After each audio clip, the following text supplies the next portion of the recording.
Thanks for joining us on Chicago Tonight. I'm Brandis Friedman. Here's what we're looking at. Are Chicago police officers violating city law by helping federal immigration agents? A live report from a special meeting of the Police Oversight Board. The Trump administration is pausing funds to certain social safety net resources, including child care programs, following allegations of fraudulent activity.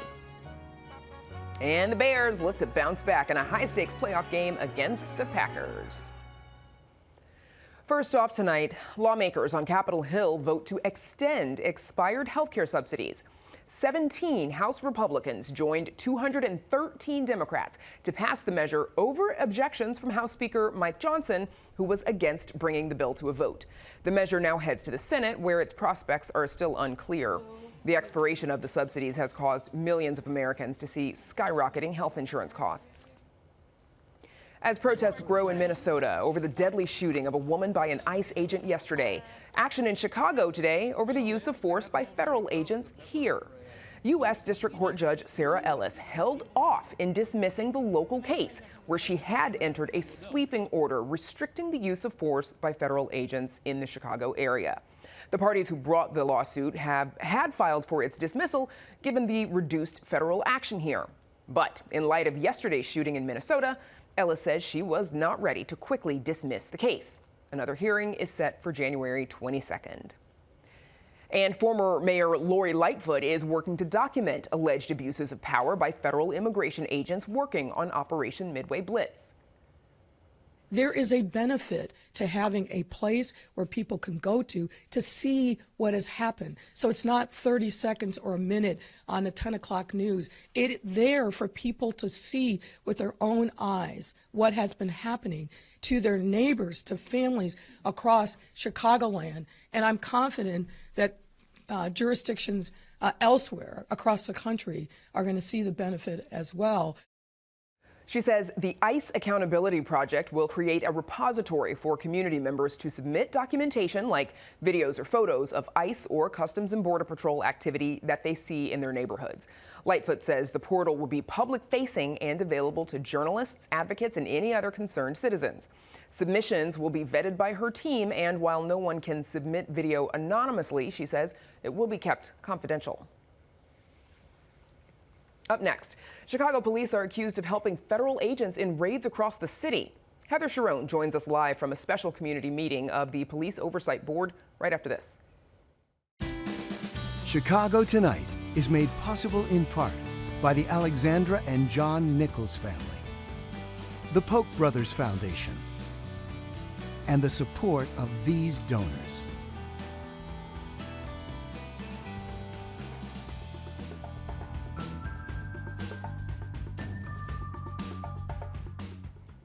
Chicago police officers have faced months of intense criticism, alleging they violated city law by helping federal immigration agents as they carried out a series of aggressive raids.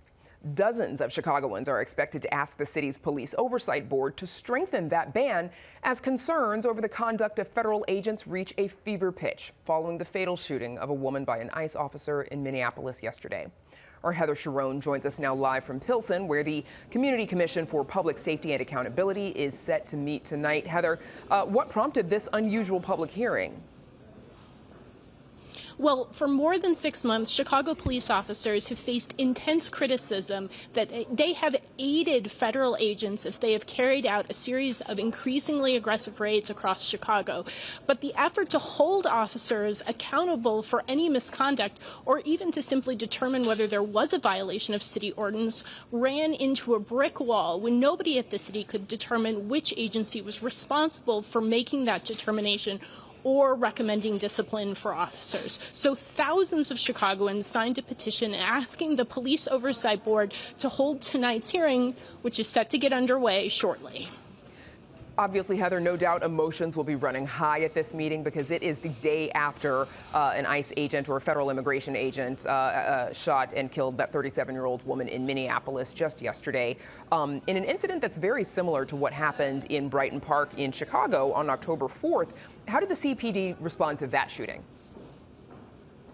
Well, Chicago Police Superintendent Larry Snelling faced fierce criticism from all sides. Federal officials accused him of his command staff, I should say, of improperly stopping officers to responding to Border Patrol agents' call for help after they accused 31-year-old Marimar Martinez of using her car to ram their truck. Now, Martinez, who was shot 5 times, was charged with federal criminally impeding those agents, although just a month ago those charges were dropped.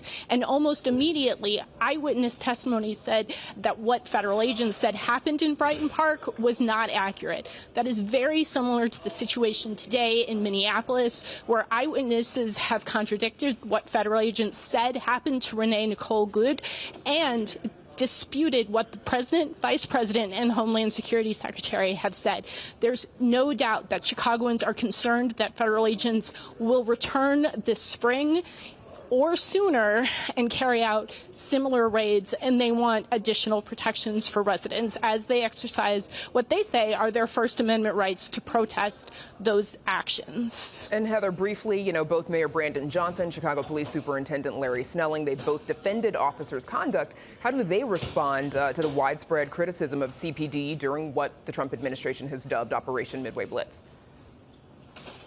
Well, both the mayor and the city's top cop said officers have followed the welcoming city ordinance and have done their best to navigate an increasingly tense situation.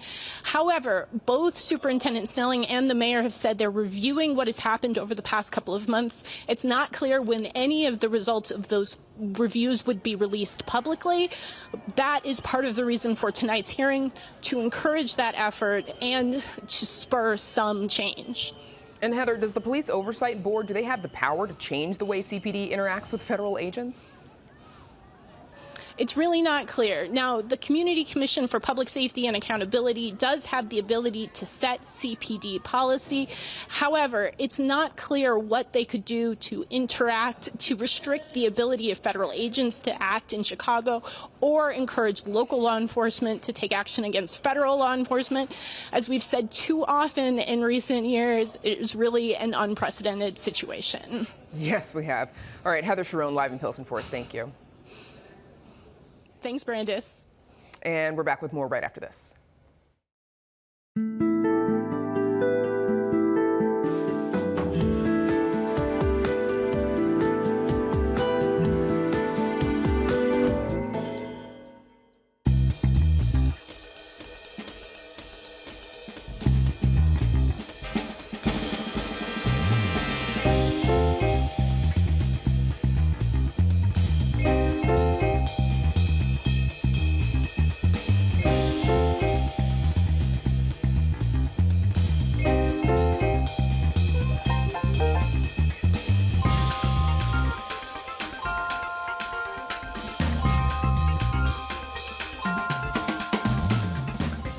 Local child care providers and some parents are reacting as the state may be losing $1 billion in federal funding intended to provide child care and support for low-income families.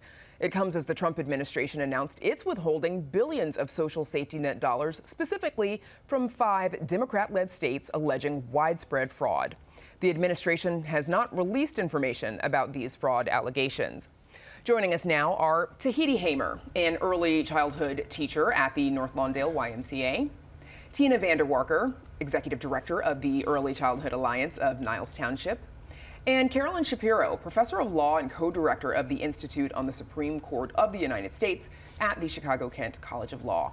We did reach out to the Department of Health and Human Services and the Federal Administration of Children and Families for proof of these allegations, but we did not hear back in time for this program. My thanks to the 3 of you for joining us. So this funding phase, it affects 3 specific programs. It is the, or funding pause, excuse me, the Child Care and Development Fund, Temporary Assistance for Needy Families, and the Social Services Block Grant. Tina, first to you. Your organization connects families to child care programs. How might a freeze, a pause, whatever it is like this, how might that affect the families you work with?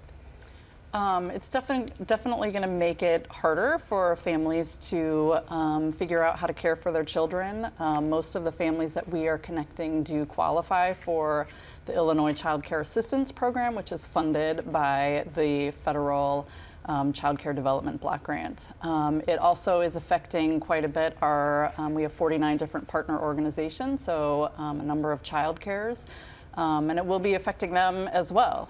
That you know, may have to, without the CCAP money, dollars coming into their program, may have to close classrooms, may have to not be able to provide care for certain families. So it's a pretty widespread effect. Yeah, and you say CCAP, that's the Child Care Assistance Program that the state of Illinois runs with the dollars that are coming from these federal programs. Give me a sense of some of these families, right? Like, why do they need this support? Yeah, so the families that we are helping in large part need childcare for their children so that they can work, to afford rent, to put food on the table. In many cases, one parent is working full-time or two parents are working full-time. One parent may be taking classes as well, and simply can't afford to not have both parents working to provide for themselves. So. Yeah, Tahiti, you're an educator. You work with families who benefit from the funding that is in limbo. You're also a mother. You personally benefit from one of these programs. I think it's the Child Care Assistance Program as well. What are your concerns with hearing this? It's scary. Times are not looking, good, especially that we provide services for low-income families.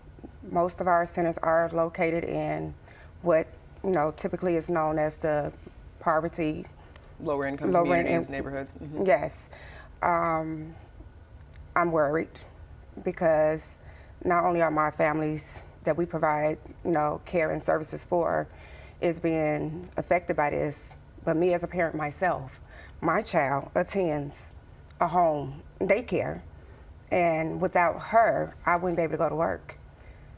I have to be at work 6:45 in the morning. A lot of daycares aren't open that early. School's not open that early. Nope.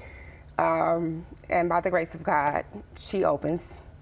Early enough for you to go to work. Just imagine if I'm going through that, how many other families out here is going through this? It's heartbreaking. How old's your kiddo? She's 11. Okay. But so she needs care in the morning before she goes to school. So she has before because you've got to be at work care. very early. Okay. Yes. Carolyn, this is not the first time the Trump administration has frozen funding to Illinois for any number of sectors. Each time, though, it's been challenged in court. Is this legal for the Trump administration to target specific states like this? Only the Democratic states are the ones with the fraud? Right. Yeah. So it's very hard to know what even the substance of the concerns are, which makes it hard to assess their validity. But I can tell you that one of the letters that the administration sent to the state about one of those programs, the Child Care and Development Fund, doesn't really make a lot of sense when I read it. The letter says, well, we have concerns about systemic fraud, and then talks about the possibility that non-citizens or people who are not legally entitled to receive to child care assistance under federal programs because of their immigration status are receiving these funds. But then the information that the letter says it's going to demand of Illinois, which has nothing whatsoever to do with that. It has to do with attendance documentation. So I read that and I think, there's very little information. I read that and I think this looks pretextual based on what I can see here. And yes, the fact that the administration has singled out 5 states that are democratically led raises questions about whether this is retaliatory for other things. And if so, is that illegal? I think we haven't seen that particular claim raised as to a state, I don't believe. But I think there are very strong arguments to be made that that would be illegal. The governor's office provided information about how the state will be impacted, specifically around 100,000 families, that's more than 152,000 children, are served through the Illinois Child Care Assistance Program, or CCAP, which is partially funded through the Child Care and Development Block Grant. The TANF Block Grant supports thousands of licensed child care providers in every county in Illinois, and the Social Services Block Grant supports 275 organizations statewide through 17 program areas designed to protect the network of Illinois human service providers and ensure the health and welfare of children seniors, people with disabilities, and those facing poverty and food insecurity. The state goes on to say that the funding to these programs account for about $1 billion in state funding. Tina, how widespread do you think the impact of this is going to be? And have any of the providers that you work with, have they received any sort of notice about this cut? I think there is a ripple effect that's not being talked about right now, that it is not just families who receive this funding that are going to be affected. I think it's going to affect childcare programs. People are going to be out of work. This is also going to affect full fee families who may attend these programs where classrooms are getting shut down or programs are getting shut down. People will be losing or missing jobs because their children don't have childcare. So it's going to affect, I think, pretty broadly the whole economy. So, hopefully we can, get some movement and that it doesn't last for very long.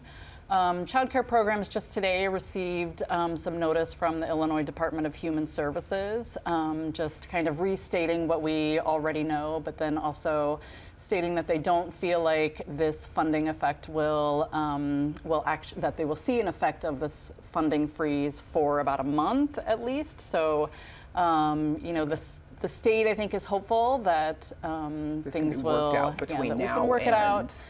It definitely makes it hard for programs to plan and to think about their staffing. Right. Certainly for families as well. Tahiti, this isn't new territory for you. You were a teacher back when Governor Rauner was in Springfield, and at the time there were cuts made to the child care assistance program even then. What was that like? And it sounds like you all are in some ways still recovering from that. Yes, so 10 years ago, under Governor Bruce Rauner, the Illinois Child Care Assistance Program suffered major cuts, and we're still suffering.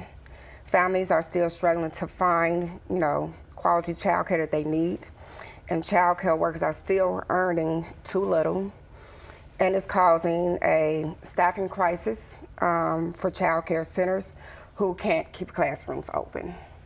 And we're almost out of time. Thank you. Carolyn, so the Department of Health and Human Services, they have said that, this is about making sure that this action reflects their commitment to program integrity, fiscal responsibility, compliance, all of that. Isn't there typically a process rather than just turning off the funds? Aren't there audits, investigations? We've got 30 seconds. I would think so. I'm not intimately familiar with all of these regulations, but yes, that would be the normal way a government question like this would be addressed. It would be done carefully, it would be done slowly, it would be done through negotiation. There wouldn't be this threatened spigot. They do describe this as a temporary situation, and so it is really hard to know, based on what's been said, whether if the state's able to provide the information that's being asked for relatively easily, maybe it will be quickly resolved. I just don't know. Right. Well, the Administration of Children and Families has given the state until January 20th to submit personal data for all TANF and SSBG recipients and to prove that Illinois has verified the immigration status of recipients. So we'll have this conversation again a bit later on, but we'll have to leave it there for now. My thanks to each of you, Tahiti Hamer, Tina Vanderwerker, and Carolyn Shapiro. Thanks, everybody. Thank you. And we're back with more right after this.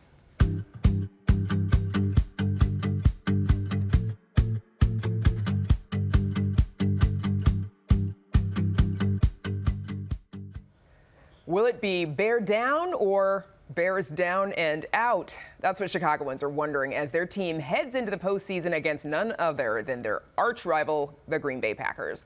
Saturday night's game will be the first playoff meeting between the two teams since 2011 and their third meeting in just over a month. And there's a lot at stake as the winner keeps their Super Bowl hopes alive, not to mention bragging rights over their northern neighbors. See what I did there? All right, so joining us now to discuss whether this team has what it takes to go the distance is James Big Cat Williams, former offensive lineman for the Chicago Bears. Welcome back. Thank you for having me. Okay, so before we get into the X's and O's, talk to us about the magnitude, the stakes of this game. Of course, these teams are bitter rivals. Saturday might be or is the first playoff game between the Bears and the Packers in over a decade. And they split their regular season matchups. How big is this game? It's big. It's big. A lot of divided households in this matchup. And some divided newsrooms, but that's a different story. Go right, on. Yes. It is a big game because the teams are such big rivals. And this means a lot to both teams. You know, first-time head coach in Ben Johnson, Green Bay being in the playoffs a couple years in a row, and now they're matched up. Now in Chicago, the Chicago fans are going to be going nuts, I hope. You know, and the players have to find a way to kind of corral themselves, because you're going to want to go over the line at times because of who you're playing, but you have to understand how big of a game this is, how much is on the line. So Bears had the last laugh, though, against the Packers this season, beating them back in Week 16. The game went into overtime, though, and probably a lot closer than some Bears fans would have liked. And in fact, in their last game, Caleb Williams and the Bears offense, they're getting most of their scoring done in the fourth quarter. Is that going to be a problem for them, not getting on the board with more scoring sooner? It has been a problem, but it hasn't been a problem because of all the turnovers they have been able to produce by the defense and the ability of the offense at the end of games to be able to make plays. And not only the offense, but the offense, defense, and special teams. They have all made big plays at the end of the games, whether that be Caleb throwing a ball to DJ Moore, or the defense coming up with a big stop or a turnover towards a game, or the onside kick that they got versus Green Bay. So all these games have been close and they have come down to the wire.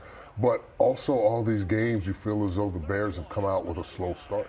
And you'd like to see them start a little faster and be able to carry that throughout the game. Speaking of Caleb Williams, this is his first playoff game. Are you all at all concerned about his lack of experience in the playoffs? What do you want to see from him? Well, I think one of the things that we talked about coming into the season was his ability to play in big moments. And this is a big moment. So to see him come out and start off hot would not surprise me, even though it's something we haven't seen a lot this season. The game plan that they have to put together has to be conducive to them running the ball and the things that they're able to do off of them running the ball. And I think if they can go out there and establish the run against Green Bay, what it opens up down the field for Caleb should be fun to watch. All right, so in that vein, the injured reserve list, what's the latest? Who's in, who's out? Well, I think everybody practiced. So you had full participation from DJ Moore.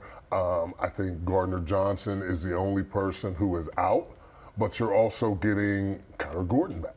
So how much he'll be able to play is going to be a question. First game back, a couple practices in, but your cardio's not up to par. You know, the things that most of the defensive players have seen for the last 4 or 5 weeks, he has only watched on film. So, you know, it's going to be interesting to see how much he's able to play, how much he's able to participate, but he should be a help in that defensive secondary. All right, and so just so that viewers know, just finding out today, wide receivers DJ Moore, Roman Dunze, they're in. Yes. Okay. Yes, right. they were full participants in practice. In practice. Yes, so we still have 2 days to go. Hoping to see them yes, on Saturday night. yes. All right, flipping to the defensive side of the ball, Bears have allowed 361 yards per game over the year. Now that's good for 29th in the NFL and the worst yards per game allowed by any team in these playoffs. What are you looking for out of the Bears defense? Oh, it's been the turnovers. It's been the turnovers that has helped them stay in these games. They have played the proverbial bend but don't break defense. They've gotten down around in the 20s into the red zone, and they have been able to force turnovers, which has helped them in this journey of last-minute wins that they have been on this season. So I would not like to have to rely on that going into this game, but it is something that has been very vital in their wins this season. All right, question about the Packers, because my producer is making me. Their offense is healthier than it has been in weeks. Quarterback Jordan Love expected to return from a concussion that he sustained in the Bears-Packers last matchup. What should the Bears be watching out for from the Packers offense? Well, I think the Bears are going to have to go out and they're going to try and put another hit on Jordan Love that keeps him from finishing the game. They are, if they can put pressure on Jordan Love, something they've had issues with doing this season, it makes the game a little bit different. But when he has the ability to sit back in the pocket and have free reign over the entire field to pick his targets, he is a very hard person to beat. And you know, he's very good in third down situations when he doesn't have to scramble or he doesn't have to they don't have pressure on him. So for them to get pressure on him, for them to cause him to pat the ball a little bit, to move out of the pocket, that could be big. All right, what's your prediction? I'm going Bears 27, Packers 21. Okay. I think it'll be a close game. I don't think it'll be touchdown decided. Yeah, I don't think it'll be decided until the end, but it should be a very good game. Okay. Did you see this coming at the beginning of the year? No. No. Didn't think we'd be having this conversation at all. Not at all. Not that you don't love the Bears and have full confidence in them. All right, James Big Cat Williams, thanks as always for joining us. We'll see what happens. I know you'll be watching Saturday night. Most definitely. All right. Back to wrap things up right after this.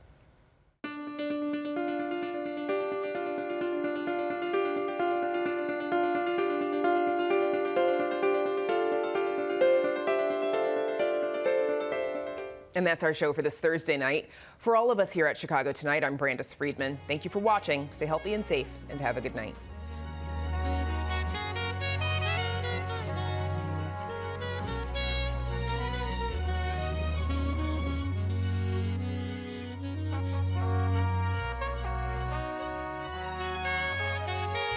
Closed captioning is made possible by Robert A. Clifford and Clifford Law Offices, a Chicago personal injury and wrongful death firm, righting the heaviest wrongs for more than 40 years.